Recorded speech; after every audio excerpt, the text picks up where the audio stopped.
Happy Monday morning, everybody. Thanks for joining us for our session today, Geocollaborate, putting harmful algal bloom data to work. Today, we're going to be looking at the innovative communications software program, Geocollaborate, and utilize a hindcast data to 2016 for some of the harmful algal bloom issues that we're dealing with in the Indian River Lagoon. I'm Duane Freese. I'm the Executive Director of the Indian River Lagoon National Estuary Program, and just want to thank you all for joining us today. First and foremost, I want to acknowledge and thank the Florida Department of Environmental Protection. We received a Innovation Technology Grant Award in fiscal year 2021 to test and showcase the Geocollaborate software for the very first time using harmful algal bloom data. And so this work wouldn't be possible without this state support. I get asked a lot, how did the National Estuary Program kind of come to this point in our history? And just a little background for those of you who may not be familiar with us. We're one of 28 estuaries in America that are designated as estuaries of national significance within the National Estuary Program. And in 2015, we created an independent special district to the state of Florida, the IRL Council, in response to the dramatic changes we were seeing both in water quality, but also in the extent of harmful algal blooms that were occurring. And so we have very strategically expanded program investment in harmful algal blooms since 2015 and our inception. This includes annual monitoring of HABs under contracts with Harbor Branch, Oceanographic Institute at Florida Atlantic University, and also University of Florida. We've reconvened a group of scientists that back in 2011 were called the Super Bloom, Consortium or IRL Consortium. We had a major bloom, which Dr. Chuck Jacoby will talk about a little bit in a moment, that put this group together to begin to look at what was changing. And in the last year, we've decided to continue that group as the Algal Bloom Consortium, a task force of the National Estuary Program. So that'll be a standing scientific task force for us. We're in development of a One Lagoon monitoring plan. We are reviewing the first draft of that was developed under contract with Dr. Dennis Hanasak, also at FAU Harbor Branch. And we'll be putting that out for pretty broad peer review distribution over the next month or so. And we are really trying to position the National Estuary Program so we are filling gaps and responding to needs that fit our mission, and our goals. And so we are working very closely with federal, state, and local partners in this very strategic effort. The project focus of this project is kind of a combination of things. We want to demonstrate how this innovative Geocollaborate technology can improve harmful algal bloom data sharing, communications, coordination, and collaboration among our data collectors, but also look at it as a tool to actually operationalize data to decision-making in emergency responses. And so as we move through this grant, you will see us, kind of evolving the delivery. And so we've already completed internal data testing, which, by the way, will continue throughout this year, and training with our own staff. We are now in the IRL Harmful Algal Bloom test hindcast data analysis. And so today will be session 4 of showing how that hindcast data gets incorporated into this communication platform. Sometime in the March, April timeframe, we will shift to a new instance. And an instance is a language that's used by Geocollaborate. That's a moment that we're going to get together, with a certain set of data or sets of data, to operationalize and communicate. So the next instance, which will be instance number 3, will be emergency scenario planning and taking a deeper dive into that 2016, not only algal bloom, but fish kill. And then the last instance 4, towards the end of 2022, we'll be looking at how we take data from multiple sources around the state of Florida, including Lake Okeechobee and some of the harmful algal bloom data over on the West Coast, and begin to test how Geocollaborate could function as a platform for the state for information and communication. And so we will have a number of these. All of you who participate in this instance will be informed as we set dates for these other instances to come. So the team is a diverse team, and I'm really excited to say, a strong team.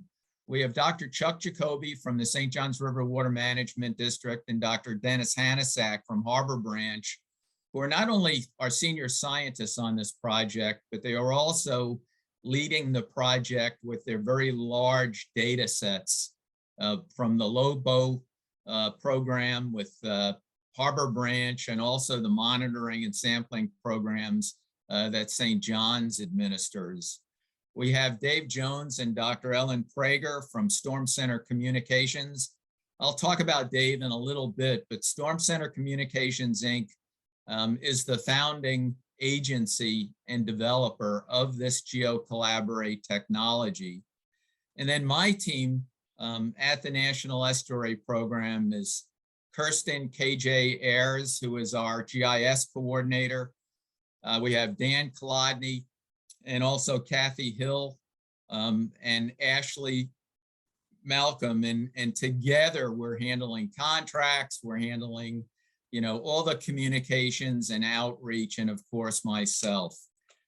Today we're going to hear 3 of these folks speak. So Dr. Chuck Jacoby will lead off first, and Chuck is going to talk about the why. So, why are we looking at Geocollaborate as a possible technology tool, and what's driving the need to communicate more effectively across multiple platforms of data? KJ is going to talk about the what. There's a considerable amount of data QA/QC that happens anytime you operationalize data. And so KJ is going to actually talk about that methodology and the work that's already been done through 2021 to be able to present these webinars. And then Dave Jones is going to talk about the what if. What if we had Geocollaborate as a tool? How might we use this through each of these instances, to better communicate, collaborate, and coordinate our efforts? We'll have at least a half an hour for questions and answers. Please start, putting your questions in chat as they come up. Dan Kolodny is going to be our chat question moderator. He'll try to hit every single question you ask, and we'll verbally respond to those. And if we run out of time, all of the questions will be answered in writing, and that information for all 4 sessions will be shared with you all. And then I'll do a quick wrap up on lessons learned and next steps. So with that, I'm going to turn this over to Dr. Chuck Jacoby to start to talk about how we got here and the condition of the Indian River Lagoon. So Chuck, take it away. Thanks, Duane. So with luck, you can see the PowerPoint slides. And as Duane said, I'm going to give you some context for this project. So first off, what is the lagoon? And it's a complex set of water bodies. There actually are 3 receiving water bodies. Up in the north, there's Mosquito Lagoon, then there's the Indian River Lagoon proper, and then Banana River Lagoon, and they're all connected by canals. It's a long system, stretches over 150 miles, shallow system. It's not a river. So it doesn't have a hydrologic driver like some of the other estuaries. So the movement of water and exchange of water is driven mainly by wind and a bit by tide. This leads to the fact that it's segmented.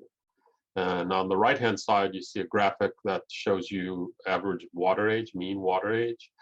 And it goes from about 3 months to something like about 2.5 years in the northern tip of Banana River Lagoon there. And water age is simply an estimate of how long a parcel of water stays in the system. So that obviously means that if there's something in the water, that that also stays in the system. And that this sort of long water age in some areas makes the system both sensitive to inputs as well as diverse and special. And the system is impaired. It receives too much nitrogen and phosphorus, or NP, and there are plans underway to address these loadings and reduce them to what's considered safe for the system. It's either a basin management action plan, or from Mosquito Lagoon, there's a reasonable assurance plan. But all these plans take an adaptive approach because the estimates are not certain. And they use some sort of indicator, and seagrass is one of the key ones, to judge success. So seagrass has not been doing very well in the lagoon lately. This graphic shows you the green bars are the extent in acres. That's the left-hand y-axis. And the black line is the percent cover within a square meter, and that's the right-hand y-axis. And so you can see that leading up to 2009, things were going reasonably well. But since 2009, we've lost 58% of the acreage and about 89% of the cover. So seagrass is relatively rare, as it were, and sparse where it does exist. And why is that? Well, it was a series of blooms of single-celled algae or phytoplankton. This image is showing you the brown tide from 2016, and that's the bloom that we will focus on. But it's not the only one we've had. As Duane said, our first really large and intense and extensive bloom was in 2011. And that's the left-hand satellite image here. And the colors you see are modeled chlorophyll concentrations with the legend on the far right there. So the hotter colors is more chlorophyll. So we had a bloom in 2011, another bloom, particularly in Mosquito Lagoon in the northern part of the Indian River Lagoon in 2012. 2016 is the bloom we're going to focus on. That was very widespread and intense. We've had a pretty intense bloom in 19 and again in 2020. If you look at the bottom, you see that not all of these blooms led to fish kills. They all sort of shaded seagrass and led to loss of seagrass. But it was the 2016 bloom that was the largest fish kill, although we did have a small fish kill in 2020. So looking at the 2016 bloom in a little more detail, you can see from these satellite images, again with the modeled chlorophyll values, that in November 2015, there wasn't much going on, but there was by the sort of tail end of January 2016. And that bloom continued and intensified up through February 2016. And then between February and April, we had a lot of cloudy days, and satellite imagery doesn't work very well on cloudy days. But the bloom was fading by the end of April. So how do we know what was going on in that period where the clouds existed? We look at a different kind of data. These are data taken by a sonde, a device that sits in the lagoon, records data, sends them in every hour or so. And this graphic shows you chlorophyll in RFUs, or relative fluorescence units, on the y-axis and time on the x-axis. And the red arrow points out the cloudy days and the fact that the bloom crashed. Phytoplankton, like other photosynthetic organisms, things that use sunlight to exist, was not doing well when it was cloudy. And then if we look at another sensor that's on this sonde, we can see that when that bloom crashed, again where the red arrow is, that's when dissolved oxygen dropped. And it dropped down below 2 milligrams per liter, which is causes problems for fish, and that's where the fish kill occurred. One other thing probably want to point out here is these are, in a sense, real-time data, so you must treat them as provisional. They haven't been quality assured at this point. And so those drops in oxygen that you see in the yellow ovals, you might want to be a little suspect of whether those are real or a sensory issue. So nutshell, 2016 bloom, we weren't prepared, scrambled to do things like get permission to collect fish. You have to have an executive order to be able to collect fish. 2018 bloom, we had continued the meetings that we started in the 2016 bloom, which were weekly. There have been some response plans developed by some of the counties and so forth, particularly Brevard County. And we fortunately escaped a large fish kill at that point. 2020, again, we had the meetings going on and everybody had improved their response plans. We knew how to get an executive order pretty quickly and we were ready for it. And we didn't have a very big fish kill, which was good as well. So take-home messages for this project is, we have data. We could access a variety of other data, for example, predictions of cloudy weather. We would need to document trust in the data. So the provisional kind of real-time data, you have to understand that that's what they are, and you need to treat them accordingly. We certainly can use the data to generate valuable insights into how to respond to algal bloom and potential fish kill. And we would benefit from something besides sharing slides like I'm doing now. In particular, we would benefit from some sort of dashboard or place where people could go 24/7 to see what was happening rather than just the weekly meetings. So now I'm going to turn it over to KJ to talk about processing the data. Thanks, Chuck. Let me just share my screen real quick.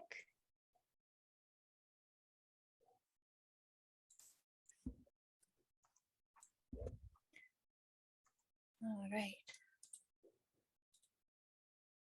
Okay, hopefully everybody can see my screen. Good morning, everybody. My name is KJ Ayres, and I am the GIS coordinator for the Indian River Lagoon National Estuary Program. Today, I'm going to be explaining a traditional GIS approach, or just kind of a way to look at geospatial data pertaining to harmful algal blooms. The goal of this project is to kind of create a virtual harmful algal bloom information center specifically for the Indian River Lagoon. We're going to find quality control and then also integrate relevant data sets specifically into Geocollaborate, excuse me. So I got hired back in May of 2021, and so far my job has just been finding out and reaching to data collectors and providers, specifically in the IRL. Determining quality assurance processes and then applying quality control to data sets, publishing and displaying data into geospatial formats, and then also creating a QA/QC manual for future data set integration.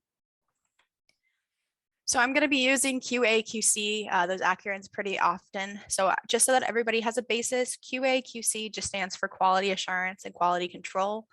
The U.S. Geological Survey defines QA, that's anything done prior or during when samples are collected, while quality control is a methodology that's applied after, such as any sort of corrections. So you have a defect prevention versus a defect detection. So most of the stuff that I've been dealing with is the defect detection or the quality control afterwards processing. In order for lab or field testing to be utilized, especially if it's provisional data, it needs to go through some sort of trustability process, which is that QC process. So Duane mentioned this briefly at the beginning of the presentation, but if you look over to the right, this is a map of the One Lagoon monitoring program. So all the way up here in Volusia County, all the way down to Martin County, those are all the sampling locations from about 70 different monitoring programs in the IRL. There's everything from benthic stations, surface water stations, atmospheric deposition stations, seagrass monitoring stations, continuous and discrete water quality stations, as well as specifically HAB monitoring stations. So there's a lot of data out there in the IRL. So where did we start? Because there's so much data. We started with the 2 water management districts that are on the IRL, so St. John's River Water Management District and South Florida Water Management District's data. And I started with their monthly sampling because they have a long historic catalog of a bunch of different water quality parameters. There are a lot of variables that come into play with harmful algal blooms. Chuck mentioned on it briefly, but residence time, or the amount of time water remains in a system, is a big factor for harmful algal blooms. There's also light, precipitation, runoff. There's a lot of different variables that play into harmful algal blooms. I feel like I need to explain this a little bit more, but as I showed all those different points, those are all different types of sampling. So they could be discrete or continuous sampling. So that real-time continuous sampling can be used provisionally, but there's already data sets that have gone through a quality control process, and those can be used for decision-making. So these are the 7 water quality parameters that we decided to go with. So there's chlorophyll A, which it can be a proxy for algal blooms, especially for the Aurea umbra bloom that we're talking about in 2016, as well as dissolved oxygen, which lower DOs usually lead to fish kills. Temperature, which has an inverse relationship with DO, which higher temps usually drive lower DO values. Salinity, lower salinity values means more water is coming into a system, bringing more nutrients as well. pH, nutrients, and turbidity. As you can see, I put asterisks next to nutrients and turbidity. Those 2 variables are very dynamic, and it's hard to accurately portray or model those 2 variables based on only monthly or biweekly sampling. So we're still in the process of looking at those 2 variables. So the map over to the right shows all the sampling stations in 2016 between the St. John's and the South Florida Water Management District. So it has a pretty big spatial range covering Mosquito, Banana River, and the Indian River Lagoon. Hopefully you guys can see my cursor, but up here in the Banana River Lagoon, there isn't really any, not really any sampling stations. And then down here in the lower Mosquito Lagoon, there's not as many sampling stations as the rest of basically the area. Having points on a map makes it really hard to point out areas of interest or maybe values that are points of interest for algal blooms. So as a team, we thought the best course of action was to do an interpolation to make those hot spots or areas of interest kind of pop out. Just so we have a basis moving forward. An interpolation is just the process of using some sort of linear algebra to predict values where you haven't sampled based on surrounding values where you have sampled. So below is a DEM or digital elevation map example. All these orange tick marks are basically where somebody went out in the field, actively collected elevation. And then this question mark is the value that they want to predict. So from all these points, they basically can predict this value within a certain degree of error. So hopefully this starts running, making sure it will. So this is just a little animation showing you chlorophyll A values from January of 2016 to May of 2016. The cooler values, the bluer tones, those correspond specifically to lower chlorophyll A values, while the warmer tones correspond to higher chlorophyll A values. Each of the dots, I kind of blew them up a little bit, are the locations of the sampling points. And then the polygon behind it covering the area or the surface area of the water body is basically the interpolation model.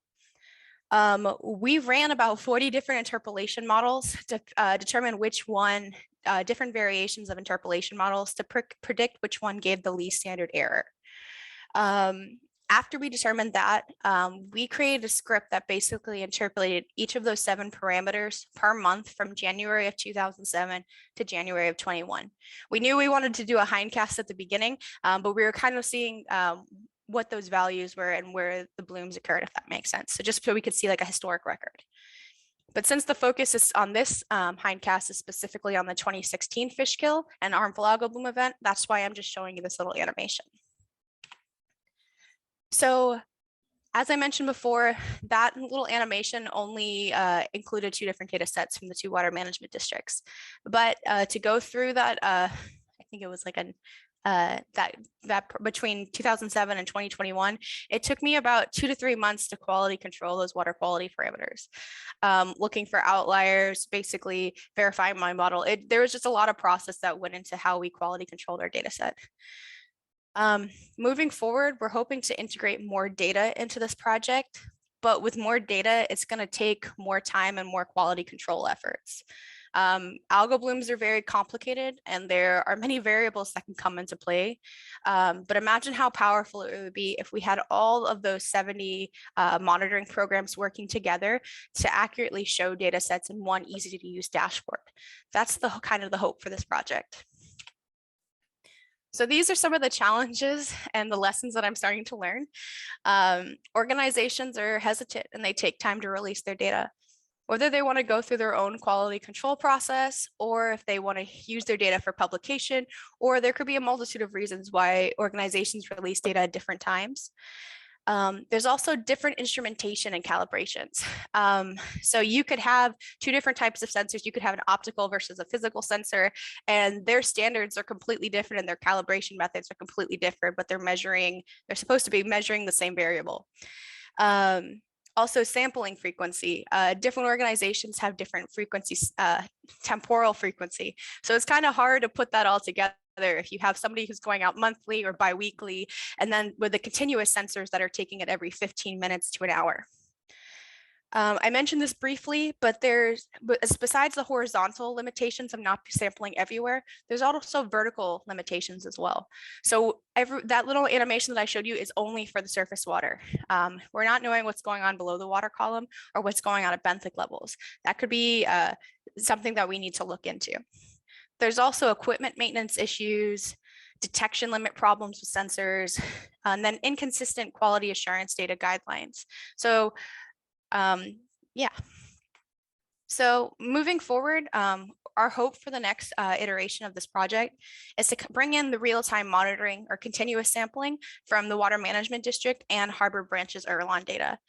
We're also hoping to bring in Florida Fish and Wildlife's fish kill boundary data set, as well as looking at profile nutrient data provided by Dr. Fox at the Florida Institute of Technology. Hopefully too, reaching out to more organizations about data pertaining to harmful algal blooms within the region so we can incorporate it into this instance. So the take-home messages or the takeaways that so far that I've learned is that both provisional and quality control data sets are important, but provisional data that hasn't gone under any quality control process can only be used informationally, while quality control data can be used operationally for data-driven decision-making. It also takes a lot of time and work to quality control data sets. And we've also begun to identify some of the limitations and challenges of combining data sets into one platform. So that's my portion. So I'm going to hand this over to Dave. Or hand it over to Duane. Thanks, KJ.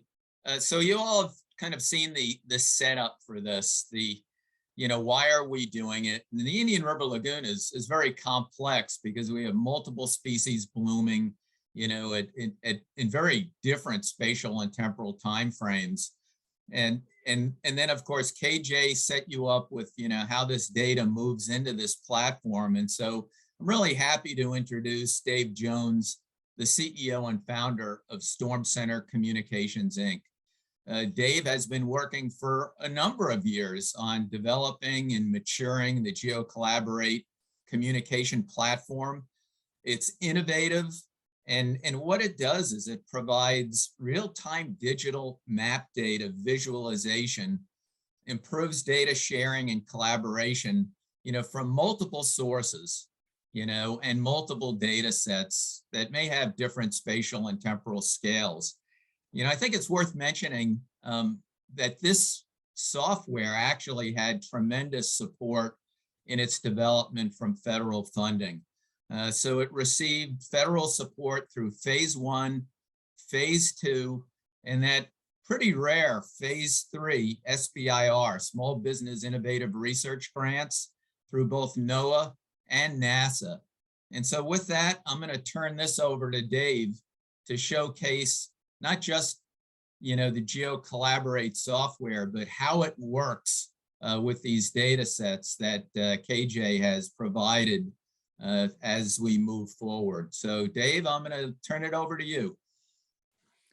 Oh, thank you, Duane. I appreciate the introduction, and Chuck and KJ's parts are really critical. And you know, it's an honor to be a part of this and to be awarded the Florida Innovation Grant to take Geocollaborate to this new level for supporting state activities. And so what I am going to do is I'm going to give a presentation with some PowerPoint slides. And then at the end of those PowerPoint slides, I'm going to actually bring up Geocollaborate in real time and show you live demonstration for pulling in some of these data sets so you can get a picture for how the real-time collaborative environment works. And so I'll be switching my screens a little bit. Because of that, I don't want it to be distracting for you, so I'm going to turn off my camera so you don't see me looking at different monitors as I talk. So I'm already sharing my screen. I'm going to stop my video and I'll get going here. So Duane mentioned Geocollaborate. It is a new capability. That's one of the things of the federal SBIR program, is that it has to be a new invention in order to be funded through the SBIR program. So it's a technology that creates an active collaboration and what we're calling is unification of trusted data sets from disparate sources. So it has an easy to use interface, and it also works across platforms and on any device. So you could be collaborating in real time using a smartphone, a tablet, a computer, even a supercomputer, as long as it has a web browser on it. But the main thing that we want to communicate here is that it does not replace, Geocollaborate does not replace any existing portals or websites. It actually puts their data to work more effectively in a real-time situational awareness and collaboration environment. I mean, we recognize that people have invested a lot of time and effort creating portals, hubs, and websites, and we want to see those portals and their data be used much more broadly. And it's been a challenge for many, many years with people who have created portals saying, oh, come to our portal, come to our portal. We have all this data. You can use our maps and interact with them. And then another agency or organization comes up with another portal. And so what Geocollaborate does is focus on extracting data, that critical information from those portals. So what if we had this for the 2016 HAB event in the IRL? In just a few minutes, I'll show you how it can be used and how Geocollaborate could be used in the future for emergency response, communication, and even collaborating across organizations with trusted data. So I want to say just a few words about the SBIR program, because I think it's an undervalued and sort of hidden program that helps small businesses become innovators that can help federal agencies address their goals. So millions of dollars have been invested by the federal government since we're now through the SBIR program, and we've reached phase 3. Since we're phase 3, we've been identified as the federal government's preferred provider of geospatial data sharing and collaboration technology. So federal agencies are now just starting to take advantage of Geocollaborate. And I just want to mention a couple of examples. NOAA's National Water Center, which is part of the National Weather Service, is using it to engage states in real-time exercises as a new way to deliver flood inundation data into state emergency operations centers and elsewhere, so they can deliver their subject matter expertise along with visualizations on a map that's interactive for each one of those users. NOAA's Hurricane Research Division down in Miami is using Geocollaborate to access and share relevant data sets for hurricane situational awareness, sharing data between the airplanes, the hurricane hunters that fly into the into the storm, and also to connect scientists in the airplane with scientists on the ground so they can coordinate better and help the airplane investigate specific parts of the storm. This, we think, could really help hurricane intensity forecasts, and we're really excited about that opportunity as well. NOAA's Global Ocean Monitoring and Observing Division, GOMO, is using Geocollaborate to monitor the ocean platforms and tropical activity to make sure observation gaps are identified and filled so we can improve hurricane forecasts. And NOAA has a division called NESDIS. They operate all the satellites in NOAA operationally. They're using Geocollaborate to support their fire and smoke and river ice and flooding initiatives, and just expanded Geocollaborate support to their tropical storms and hurricane initiative. DHS, Department of Homeland Security, is using Geocollaborate in a new way to share information internally to help in response efforts with the private sector.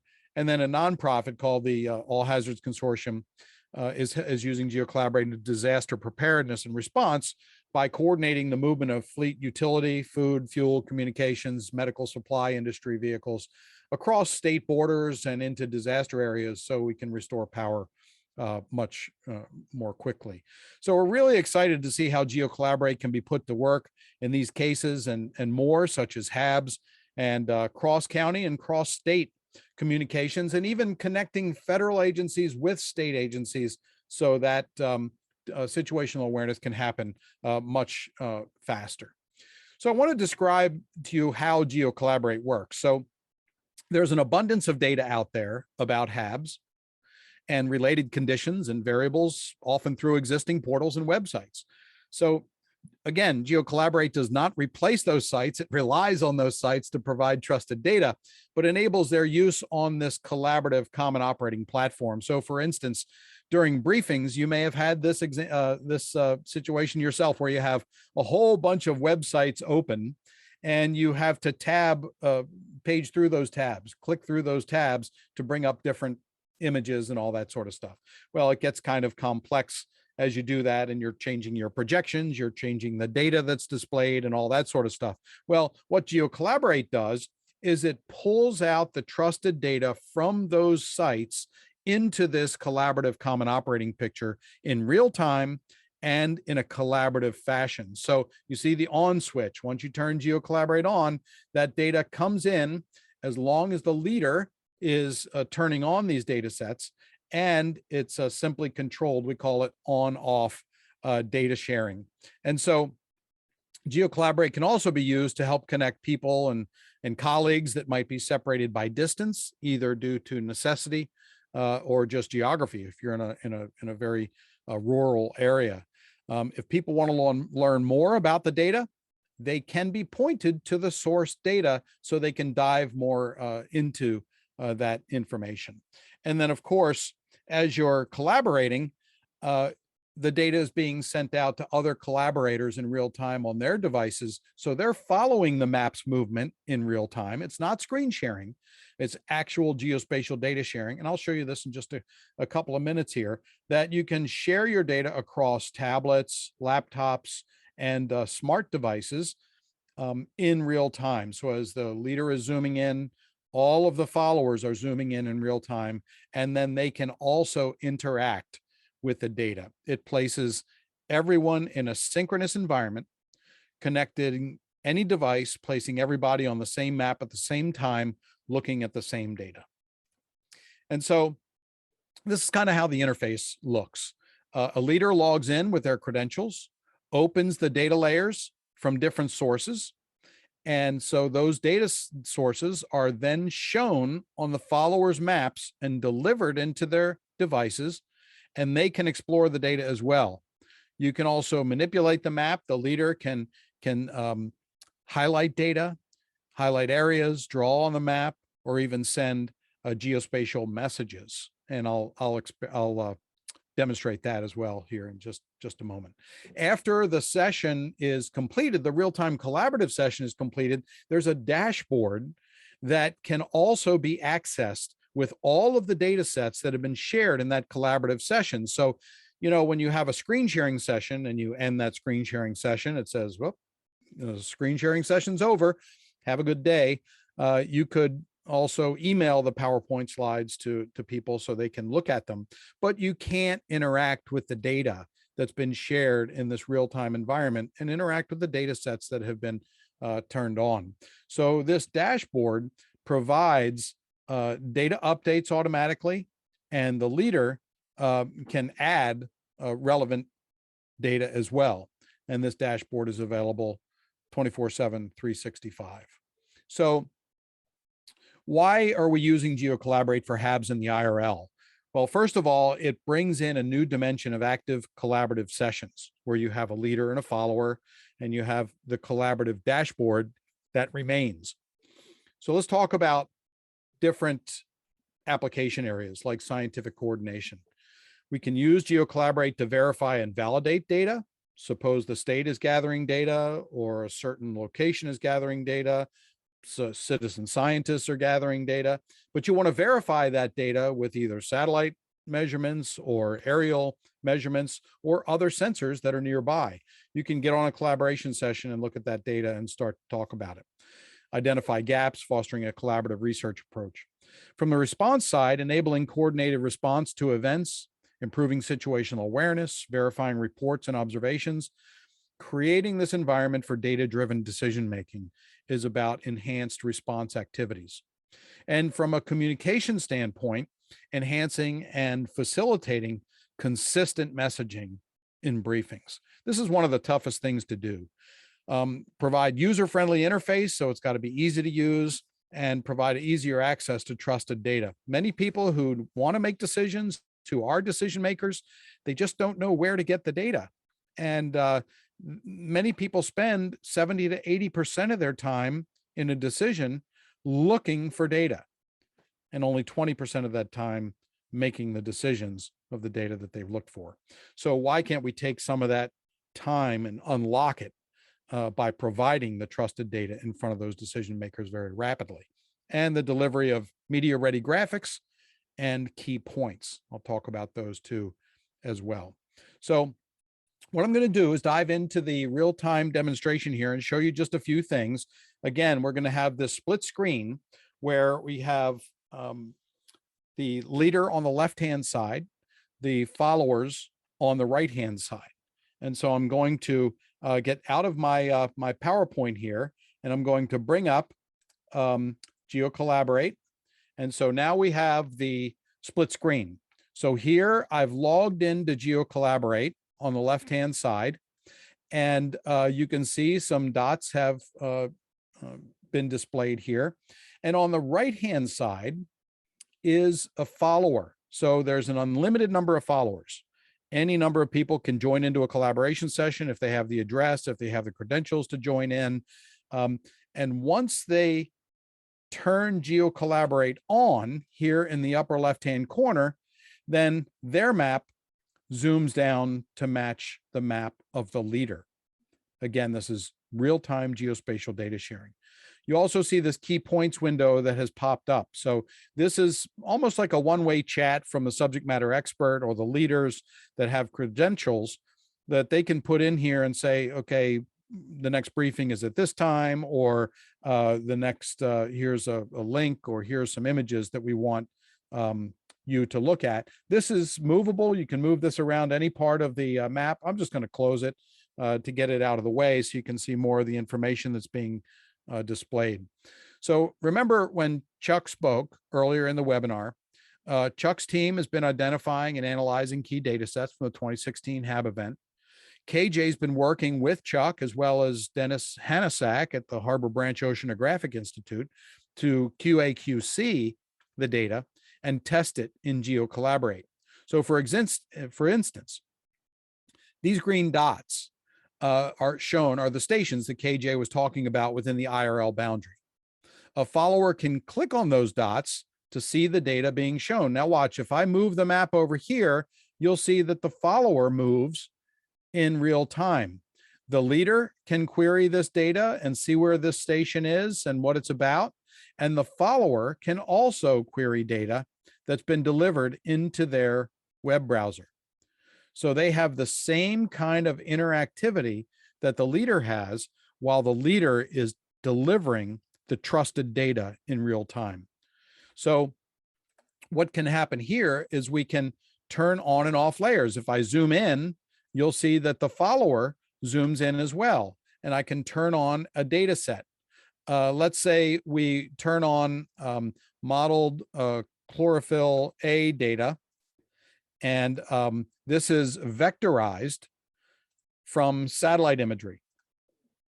So as I turn that on and I zoom down here into the IRL, you can see this data displaying, again, vectorized chlorophyll A, and it displays on the followers instance as well pretty quickly. All this is happening in the cloud. It's scalable, so more people that join the collaboration session does not impact its response at all. So this is based on sensor data and satellite imagery during the HAB event. But this could be any parameter, such as dissolved oxygen, temperature, salinity, things like that. We can also bring in geolocated photos that people might submit. So I'm going to zoom out here just a little bit. I can keep that data set on, the vectorized chlorophyll A data, or turn it off. And it's just an on-off switch here. See, once I turn it off, then it goes off in the leaders instance, and it goes off in the followers instance. So what are these orange dots? Well, these orange dots are reports of a fish kill. So this was taken on February 18th in 2016.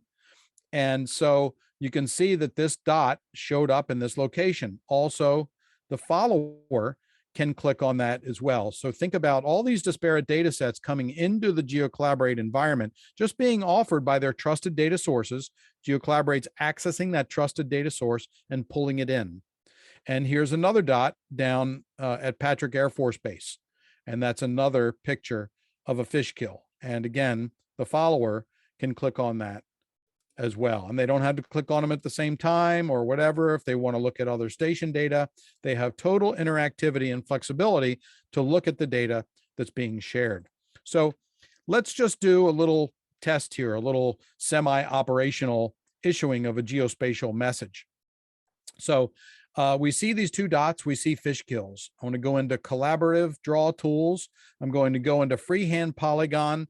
I'm going to issue a message here because we got these two pictures saying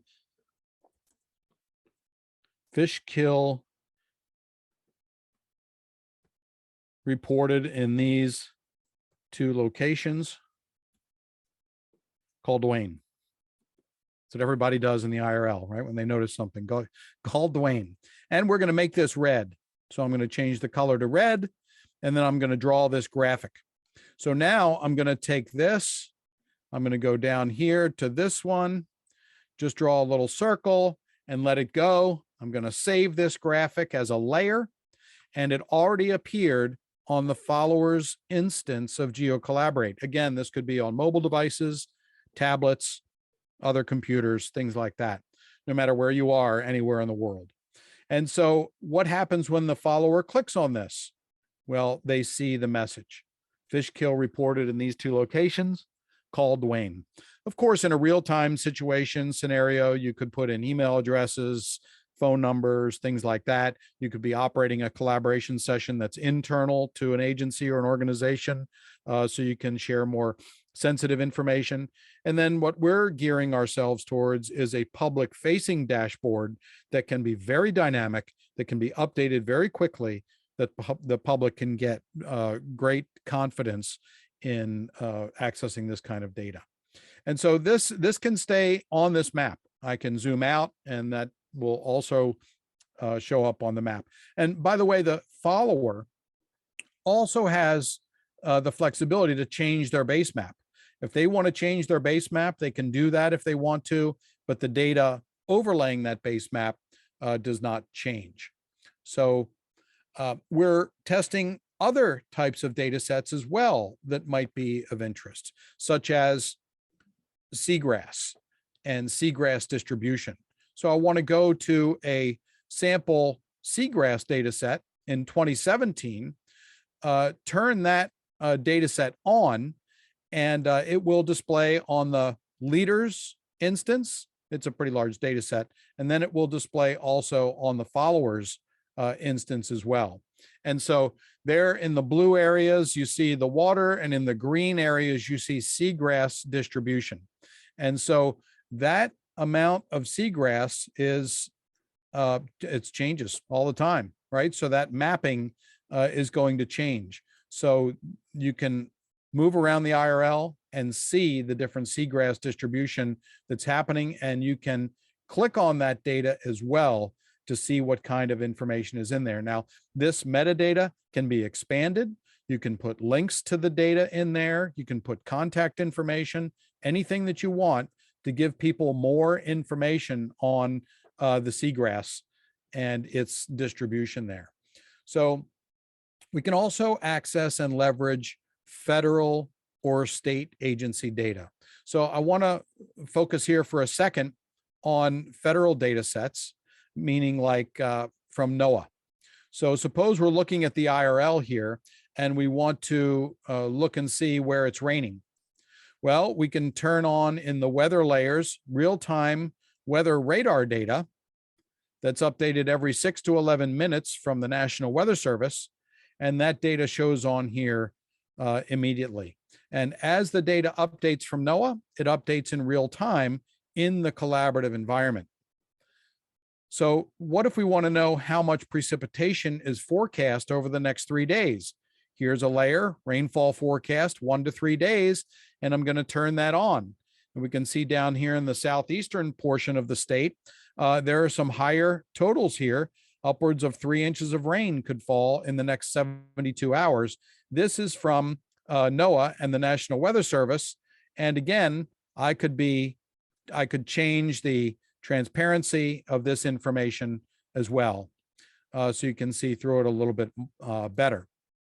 So this is how accessing federal data sets can be brought into this collaborative environment. Now I'm going to turn off the rainfall forecast and I'm going to turn off, well, I'll leave the radar data on, but now I want to turn on the satellite imagery. So now we can see the clouds that are around the state of Florida currently. Chuck had mentioned before, periods of cloudy days might have impacts on certain things. You can always monitor satellite imagery. This imagery is less than 10 minutes old from NOAA, and it's updated constantly. This particular channel is the visible channel. So when the sun goes down and it gets dark, it's black, but you can switch over to infrared data and all that sort of stuff. So cloud cover is very important as well. So once a collaboration session is over, what I want to do now is just quickly show you the dashboard. The dashboard, I'm going to expand this instance over to be full screen, and I'm going to go to this web address, and then I'm going to click on dashboard. See, it's an easy interface, leader, follower, dashboard. I'm going to click on dashboard, and then you can see what displays. The satellite imagery that I displayed as a leader, the radar data is turned on, and you have the dots for the observing stations. And if I zoom in even more on the dashboard, you'll see that seagrass distribution data set also. Now I can turn off the weather radar data. I can turn off the clouds. You can see the seagrass distribution. You can query the data in the IRL to see what these are. Here's the fish kill picture. All of that is available in the dashboard. And here's the important thing as well. Only the data sets that were shared in the collaboration session appear in the dashboard.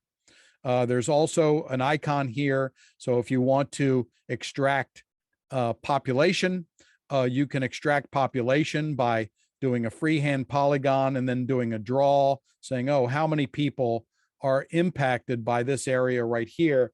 And essentially what the system is doing is it's going off. We're testing this capability right now. It goes off to the Socioeconomic Data Applications Center at Columbia University. And it pulls out the population in 2000, 2005, 2010, 2015, and an estimate for 2020. The final 2020 census data is not quite available yet, but that's something that you can do on the fly, and anybody who's working within this environment can do on the fly. If you close that data set there, the polygon remains for the population extraction, but you can always click on it again, and then this chart will display. So that's it for the real-time demonstration. We're excited to test more data and look more fully at what could have been done in the 2016 event if Geocollaborate would have been available, and how it could be used in the future for real-time emergency response and briefings and communication and coordination activities. One thing that I mentioned as well is that this could be used for briefings. And I just wanted to show real quickly, one of the functions here is called show full screen. And when you show this full screen, it gives you the ability to move things around and be interactive with the map. So you can envision this on television. You can even close the key points window, and you can move around the data and start to explain what it means to the public and how they might be impacted by it. So thanks very much. I'd like to, let's see, I'll turn my camera on here for a moment just to say thank you very much. I'll pass it back to Duane, and then we can get into question and answers. So thanks very much. Duane? Thank you, Dave. I think you all can see from Dave's presentation the potential power of this technology to enhance communication. What we'd like to do now is to spend some time, with you, our viewers, and to go through your questions. Dan is going to go ahead and choreograph this interaction, but I really want to stress this is your time to ask questions. We have easy a half an hour to do this. If in fact we have more questions and time, we are going to take all questions, even the questions that we've addressed verbally, assemble them from the 4 sessions, make them available, in a written format, as we move to the next couple of weeks, and also make a video, of this session available as well. So with that, Dan, I'm going to turn it over to you and let you start from the top, and let's start addressing some questions. All right, thanks, Duane. The first question I have here is probably for Chuck. What are the plans to operationalize the Bloom forecast modeling? Thanks, Dan. I guess first off, I should make it clear that they weren't forecasts; they were kind of hindcasts. And so those, are built from the satellite images that we pull down, and then we apply a regression model to those reflectances to generate the predicted chlorophyll values. And we are working on automating that process. We're also working on some of the challenges that you get in a system like the Indian River Lagoon. Bottom reflectance is one. If the water's clear, you see the bottom, and that changes the way the regression model behaves.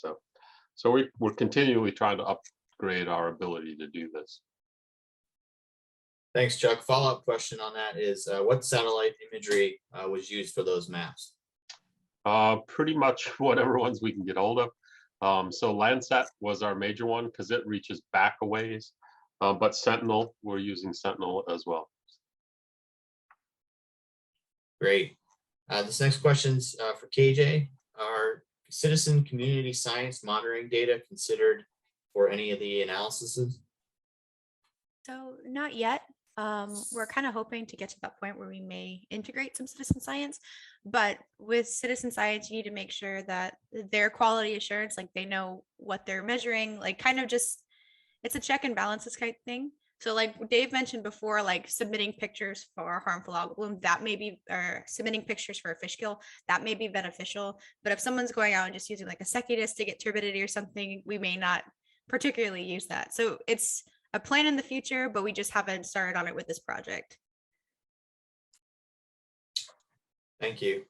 This next statement says, I'm really interested in seeing the examples and seeing how they compare with some of the data aggregation and visualization response tools used for public health investigations and surveillance. Will this be recorded? And somebody, I guess, is leaving. So we answered that question. We're recording it. It will be shared. And Daniel, just real quickly, I'd like to mention that it would be interesting to follow up with that person or that point, because there are a lot of data visualization, data aggregation tools. I kind of referred to them earlier as hubs, portals, or websites that are out there. And a lot of them are based on go to this website, take a look at the data, and everybody can go to that website and look at the data. But what Geocollaborate brings to the table to advance that capability is the synchronous collaboration. So everybody can be assured of looking at the same data at the same time. So if there were health implications going on in the around the IRL, you could definitely access health data. You could access other types of models that might be out there, whether they be smoke plume models, or maybe there's a wildfire that's approaching the IRL that could impact water quality and runoff, things like that. So there are all different types of data. As long as it's in geospatial formats, we can bring this together into the real-time collaborative environment. And Dan, I'm going to jump in as well. When we look at harmful algal blooms, you know, we've got a toxicity concern as it relates to both wildlife health and human health. Many of our Indian River Lagoon algae, you know, aren't toxic, but we have a few that are. And so DEP and the Department of Health often during these blooms will be doing selected sampling to see if there are some of the known toxins and to make, you know, operational decisions about, you know, how to report that information. And so as we move into our instance number 3, that emergency response, our hope is to bring in some of that toxicity data and show how you would operationalize, you know, a positive toxicity test at a location, you know, and then the things you need to do to respond, whether it's, you know, signage or news reports. One of the challenges that we all hear very often, even in the Indian River Lagoon, is it safe to go in the water? Or where is it safe? And one of the really important, I think, points of having a spatial, you know, communication tool is, you know, you can tell people, you know, don't go here, but here is, you know, we're not seeing blooms. And so you can, you know, give better information to the public as to, you know, where are areas within that 156 miles of the lagoon, you know, that are not experiencing blooms or fish kills. And so there's a lot of opportunity on the human health side to use this in an operational way. Thanks, Duane. Dave, this question is for you. Is the data actually downloaded during sessions to the followers? So that's a great question. When the leader turns on datasets, the datasets are then shared into the devices and the systems that the people are using, the followers are using, but it's not able to be saved. So you can query it, you can interact with it, because those datasets are created as web services. So while they can't save the data, they can interact with it. And we've also developed the capability under low bandwidth constraint environments. So we sort of started with emergency response kind of environment where bandwidth is mainly very small or even cut off at times. So if a collaboration is going on and some followers totally lose their connection, once they reconnect to whatever network, it doesn't have to be the same one, those data layers will be available for them to query as soon as they reconnect.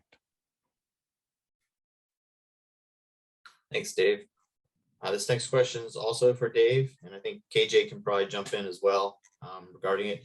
Dave, how do you see this working with water quality data that KJ was working with, where one single point may have 20 parameters for one sample date or time? Can you display that by parameter? So yeah, I'll take a stab at this first, KJ, and then you can certainly chime in. The way that Geocollaborate works is it queries the data based on how it was created by that data curator. So if let's say KJ creates one point and you click on it, you could have a listing of all the parameters and what they mean. If there are certain parameters that the data provider might not want to provide, or is still questioning whether or not it's as up to their quality standards, they don't have to include that in the window that pops up. KJ? So The way that I published it out, so we use different symbology depending on whatever parameter we were looking at. And then it's how like Esri does it as well. Like you can change the transparency. You can see basically if a value, if there's a difference in values, they can overlay. That was the whole reason that we did the kind of the interpolation, was so that we could see the whole estuary with it, to be able to overlay and not just the individual points. So yeah, like Dave mentioned, it's dependent on how you display your data set, or you do the symbology before you publish it online. But we made it so that you can overlay those data sets. And you can just play with the transparency. So if you want, you can turn off dissolved oxygen, turn on chlorophyll A, or you can overlay them with just the transparency issue. Great, thanks, Dave and KJ. Next question is also for KJ. Can you explain a bit more about how data moves from being provisional to trusted? So the International Option Observancy basically just they've published this paper back in 2015, but they basically kind of defined a step process. And it's basically, you go through, you look at the standards for whatever that sensor is. It's very sensor dependent. So you go through the sensor, like you go through the standards, then you apply quality assurance, quality control, and then you determine the best practices for whatever that sensor may be. It's a little bit of a process, and I think I can kind of go on to the next question as well. After we determine what the best practices are, we kind of apply automation. So basically that's how you get those rapid response. So it's kind of a 4-step process, and we're in that quality control process, which is like 3 out of 4, I guess. But yeah, hopefully I answered question 2, because that, if you want a rapid response, automation is just the way to go. So that's why we're kind of doing the grunt work right now and kind of playing around, determining what the quality assurance process, what the quality control is, and then determining the best practices depending on whatever the sensor is. And that's what a lot of people have problems with, is that you have so many different sensors measuring so many different things. So you have Seabird, you have Eureka, there's all these different companies that have a bunch of sensors that are coming out. And they all have different calibrations, they all have different standards. So it's very sensor dependent. Thanks, KJ. This one's for Dave. Can Geocollaborate be used to create dashboards independently from collaborate sessions with live followers?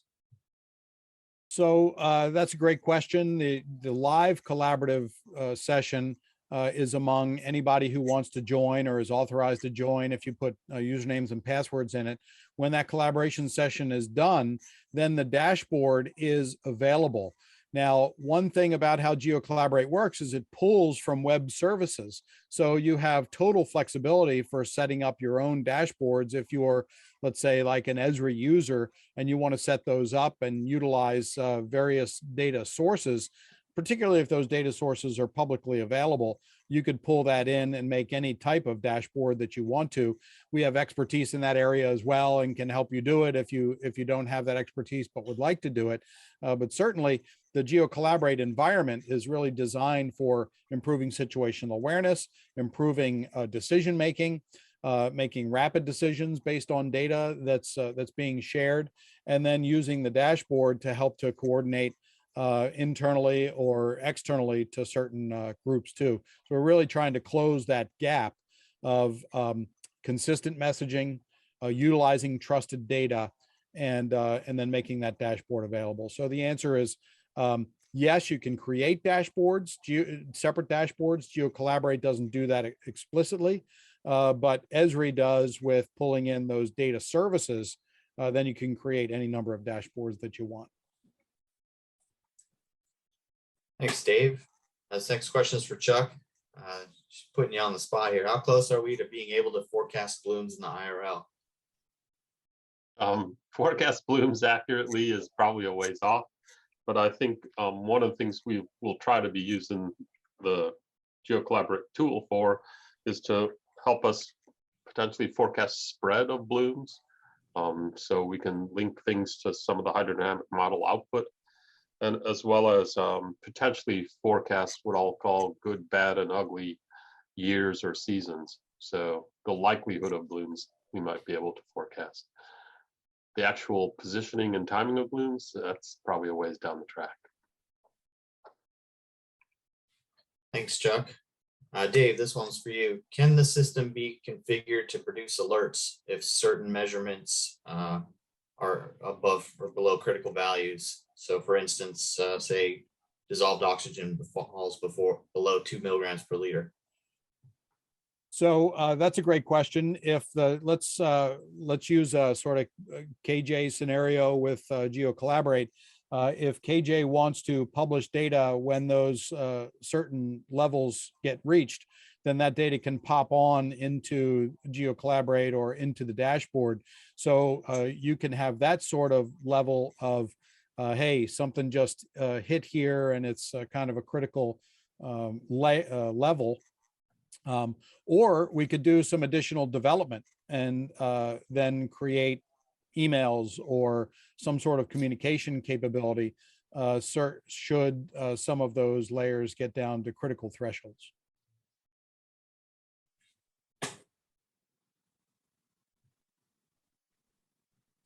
Duane, this question is for you. How do you see using Geocollaborate once the project is done? Once we complete this project, we'll come together with our multiple stakeholders and partners that are involved in monitoring and decision-making, primarily DEP, FWC, the water management districts, and look ahead to see, how we want to move forward, in this communication platform delivery.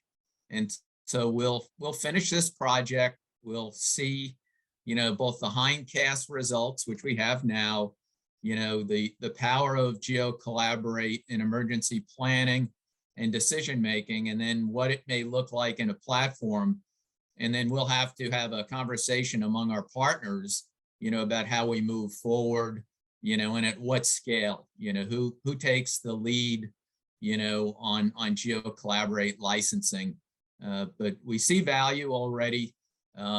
We know there's a need for this kind of collaborative platform, but we'll need to make some strategic decisions as we move out of this contract and into the real world about operationalizing, the software in a meaningful way where we get the biggest bang for the buck amongst our stakeholders.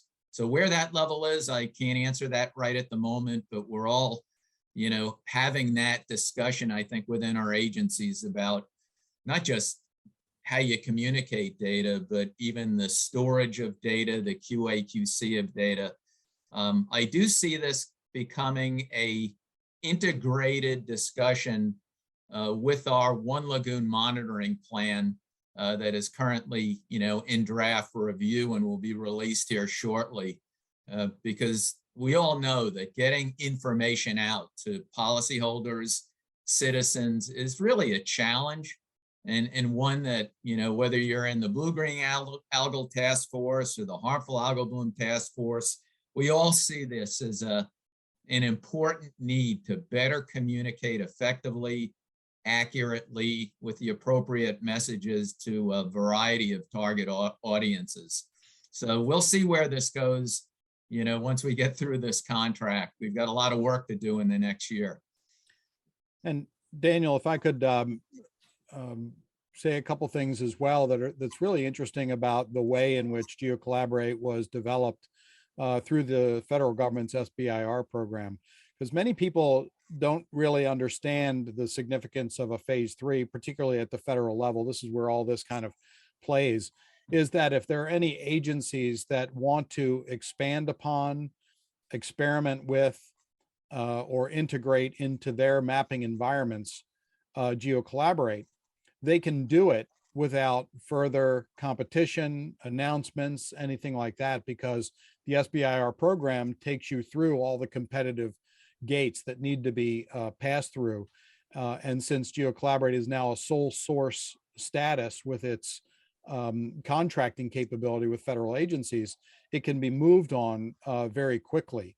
And so if there are ideas that federal agencies might have and how they can use it for their different types of engagement or data sharing or situational awareness, or maybe connecting with the state even more, they are free and open to do that at their leisure. Thanks, Dave. This next one's for KJ, and it's a good recommendation. KJ, did you work at all with data from DEP's Watershed Information Network database? It says all water management districts, local governments, state agencies should be uploading to WIN, and that may reduce some of the QC issues on the lab analyzed data and save time on downloading data all in one format. So I use the EPA's water quality dashboard for the state. So it has a bunch of, I forgot what the name of it is off the top of my head because they just changed it. It used to be called Store It, and then they changed it. So that's where I've been getting a lot of the data from. But the once I originally started, I kind of pulled it from the water quality station because I pulled it from the water management districts just because I had Chuck to kind of help me through it. But I've been looking through Store It with the EPAs. So, and it has a bunch of like determining if it's like citizen scientists, if it's academic, if it has the water management districts. So I may actually look into FDEPs, but I've been using the EPA Store It. Okay, cool. Thank you. I just saw our message. Cool, thank you.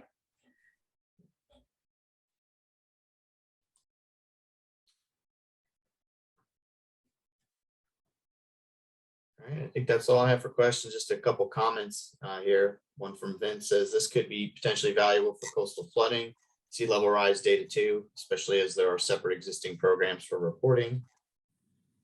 Daniel, I'm sorry if I could just comment on that too. That's a great comment, and we work very closely with NOAA in different areas to pull in various types of NOAA data. And that's why the effort to make data discoverable, trusted, and machine readable is really important, because all the agencies that are doing this type of work and have data to put together, some used to just make their data available in NetCDF format, or, NASA and EOS HDF format and things like that are very kind of wieldy and large data sets. As everyone approaches web services and making their data more discoverable, we'll be able to pull in any of that information, and whoever is leading or whatever agency has the license and wants to communicate certain messages, they'll just be able to turn on and turn off these trusted data layers and really communicate with the public the value that this data brings for decision making. And Dan, let me jump in on that too. When you start thinking about East Central Florida and the complexity of, not just global sea level rise, but the regional impacts that we see with water levels, especially our fall seasonal high water, you start to look at that complexity and then add data for storm surge, especially in a system like the Indian River Lagoon, where you've got some long fetch angles. There's, I think, one point that Dave made early and is worth making again, that, this platform can be used for any kind of data. If you know the questions you want to ask and the data sets that you want to integrate, any kind of data can be useful, using this Geocollaborate tool, to do that integration and discussion about, what does it mean? What are we looking at different spatial and temporal scales? But I do see a lot of value with sea level rise, storm surge, vulnerabilities of coastal areas with low elevations. So lots of opportunities.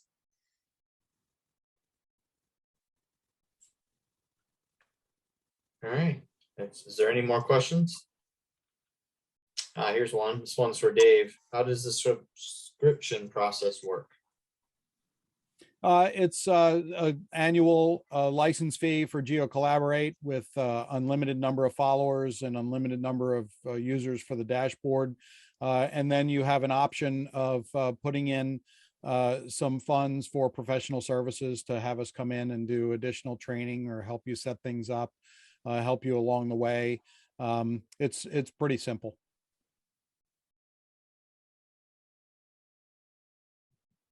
Great set of questions, everybody. We are going to, even with the verbal responses, we're going to put this all in a written format so you can get back at it later. And I'm going to do a quick wrap up now and share my screen.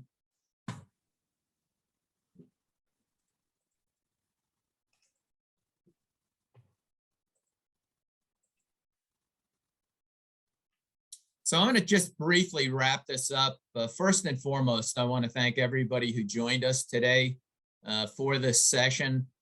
We are all available to you. If you have follow-up questions, we'll make sure that when we put the video and the QA information out, that you have all of our emails and contact information. We've already learned a lot in the process of moving forward. And it reminds me of a quote that I saw a long time ago, John Naisbitt, drowning in data and starving for knowledge. That, as scientists, we love having lots of data, from multiple sources, different spatial and temporal scales, but taking all of that data, and moving it into that knowledge and then moving it into an operational position, that challenges us, every single day, especially going from, science to resource management decisions. So it's important to understand, those different data sources. And I want to just reiterate that, if we move from real-time, data, that has only a minimum amount of QA/QC all the way through the operational data level to full QA/QC trusted data, there's room for all of that in decision making, as long as we understand the limitations of our data sets, and the amount of QA/QC. So I don't want to minimize the importance of real-time data, in making decisions, but we just need to be careful about how we move to policy decisions or actions based on the reliability of that data. Geocollaborate, just the process that we've gone through to this point, has allowed us to take, 2 large data sets at the water management districts, and now KJ's working with Harbor Branch and their Lobo data, to bring that, from provisional to trusted. I want to really emphasize that if you have data for the Indian River Lagoon that relates to HABs, we would love to talk to you, because we would like to expand our collection of data during this contract period with as many data providers as possible, as long as it fits within, the guidance and what we're trying to do in the demonstration. But we've already seen gaps, both geographic gaps in the monitoring network, and also some sensor, gaps that we need to address. And so seeing this spatially for a guy like me is really important, especially when you can zoom in and out and get a sense of those scale issues. And so as a resource manager, being able to derive knowledge from really complicated data sets is important. And I think probably most important is, as we move forward with the National Estuary Program and these 70 data collectors, and monitoring partners, I am reminded every day how important a comprehensive, fully integrated, and fully coordinated coastal monitoring network is. And the more that we can get these data sets, not only, in the hindcast, the historic data to a trusted level, but the more that each of you who collect data, are looking at QA/QC as that data comes in at whatever level you develop, and deliver it, that's going to make this system much more robust as we move forward. And so the question remains, Geocollaborate can put data to work. And so if we have Geocollaborate ready and available during a harmful algal bloom event in the future, how do we utilize that, when in response and communication and collaboration? And so what we're going to do as we move forward is to start to prepare additional data at a more focused level for the next session, which will be Geocollaborate Instance number 3. We're looking at the March to April 2022 timeframe, and that is going to be actually doing a scenario harmful algal bloom emergency response, bringing additional data and additional questions about operational action. You know, who goes where with dumpsters? You know, where do we have boat ramps? You know, the kinds of things that we would do, you know, in response to a harmful algal bloom. And possibly, you know, we had some questions about being able to predict, but one thing we know from 2016 is that dissolved oxygen data is super important to be watching at a peak of a bloom. So when that bloom starts to taper off and we start seeing DOs, you know, dropping down to the 2 milligrams per liter or lower, we need to be prepared in advance to address what might be, you know, a fish kill, you know, a day or two away. So I give you both Dan and my emails here. If you have questions, we can direct them to the team, but we'll make sure everybody has all our team emails. And with that, I just want to thank everybody for your time on a Monday morning. You know, we hope to hear from you both with data and additional questions or suggestions. This contract is going to run through the remainder of 2022. And so we hope to see you again in March and April when we take the next step in this project. So thanks again, everybody. Have a great Monday and a safe week, and we'll see you soon. So thanks again.